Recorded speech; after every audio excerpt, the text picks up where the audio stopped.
చాలాసార్లు మనం పాపంలోనికి పడిపోవడానికి కారణం ఏంటో తెలుసా? మనకి చెడుకి మంచికి తేడా తెలుసు, చెడు చేయకూడదని కూడా మనకు బాగా తెలుసు.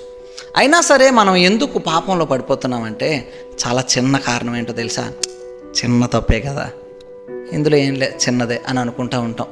చాలామంది ఎలా మొదలు పెడతారంటే చుట్టుపక్కల ఉన్న వాళ్ళు మనల్ని ప్రేరేపిస్తూ ఉంటారు. ఒక్కసారి సిగరెట్ కాల్చి ఏమైపోదు, ఒక్కసారి మందు తాగి ఏమైపోదు, ఒక్కసారి చిన్న తప్పు చేయి ఏమైపోదు, చిన్న తప్పు అని మొదలు పెడతాం.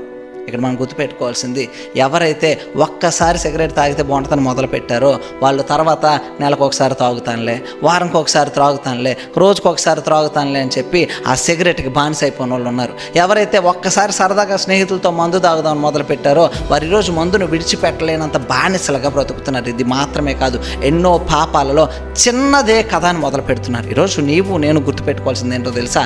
చిన్న తప్పు పెద్ద తప్పు అని లేదు, తప్పు తప్పే.